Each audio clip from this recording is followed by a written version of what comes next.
Ce sont bien souvent les enfants pauvres de la culture au Congo. Leur carrière est difficile et nécessite de faire preuve de témérité, de persévérance et de beaucoup de sacrifices. Pour vous sortir de cette période de confinement, Brazamac vous embarque dans l'univers artistique des jeunes peintres congolais.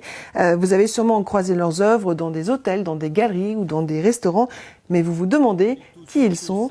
Brazamac a décidé de mettre le focus sur ces jeunes artistes, sur la nouvelle génération d'artistes peintres du Congo. On commence cet épisode avec Punchmack. La circulation bloquée, l'interconnexion limitée, des mouvements stoppés, des agendas chamboulés. Près d'un milliard de personnes dans le monde sont confinées. Bonjour Punchmack, tu es un jeune peintre artiste de 31 ans, tu es né à Brazzaville, ton papa était colonel des douanes et ta maman femme au foyer. Tu aimes la bière, le poisson salé aux aubergines, le rugby, le tennis et la chanteuse Aya Nakamura. Aya Nakamura a été propulsée lors de la sortie de son second album, Nakamura. Explique-nous pourquoi tu aimes particulièrement cette chanteuse. Cette chanteuse, en fait, c'est tout d'abord son énergie. Parce que j'aime bien tout ce qui est énergétique. C'est comme dans mon travail également, quand je bosse, je m'arrange à ce qu'il y ait toujours cette force, cette énergie. Pareil avec cette chanteuse, Aya Nakamura, elle dégage quelque chose d'unique et de fort. Ton apprentissage de l'art est rigoureux. Très tôt, tu te mets sous la protection de maîtres de la peinture. Ainsi, tu fais la connaissance du peintre congolais Gastino Massamba Bongo lors d'une conférence organisée à l'Institut français de Brazzaville. Il t'apprend la technique des lumières avec les crayons HB2B, les compositions des natures mortes, la gouache ou encore l'acrylique. En parallèle, tu débutes des études à l'Académie des Beaux-Arts de Brazzaville, mais cette expérience te déçoit. Est-ce que tu peux nous expliquer pourquoi ? Alors, à l'Académie de Beaux-Arts de Brazzaville, je pense que c'était en 2009, c'est vraiment j'ai bonne mémoire. Je pense que c'était en 2009, 2010, avant juste que je parte en Afrique du Sud.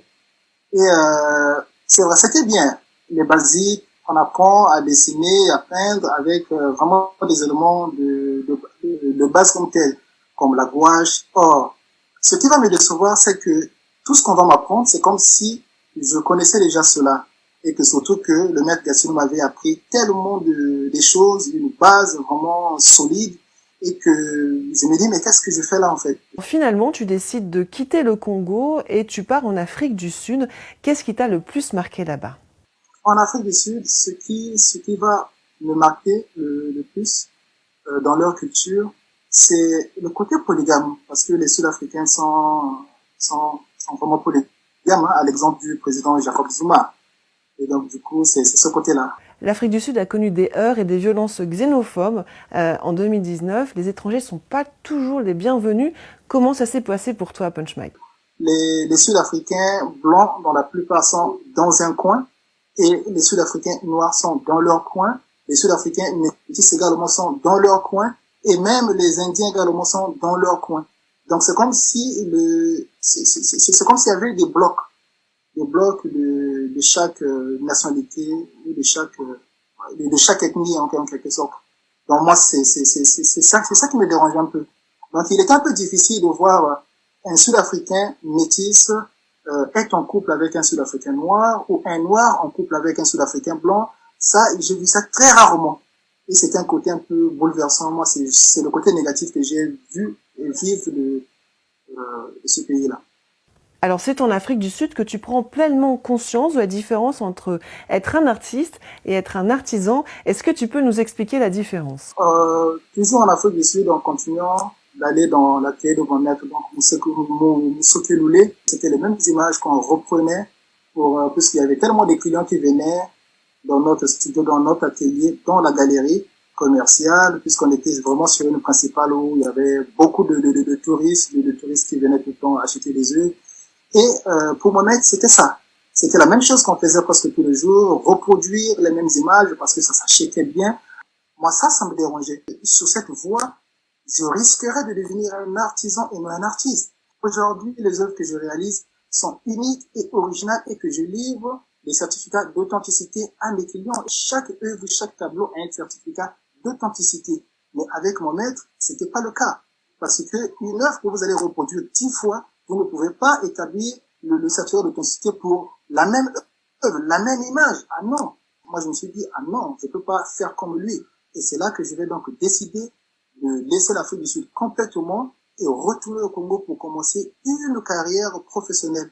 Tu rentres au Congo après 3 années passées en Afrique du Sud et là, tu décides de participer à la 4e et 5e édition de la rencontre internationale de l'art contemporain organisée par l'artiste congolaise Bill Kwelani.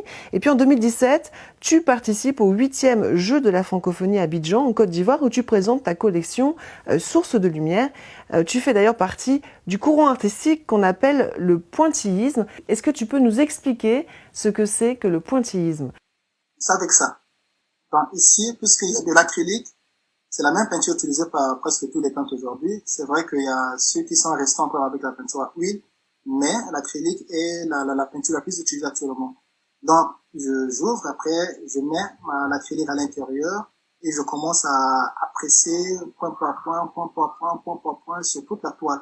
Donc, il y a des toiles qui me prennent 2 mois, 3 mois, parfois 1 année, ça dépend. Aujourd'hui, quand vous constatez dans mon travail, il y a non seulement les pointillés avec ceci, mais il y a maintenant de la moustiquaire, il y a également les lumières électriques qui interviennent dans mes peintures. Et des installations également, des grandes installations, à l'exemple de mon exposition de l'Institut français.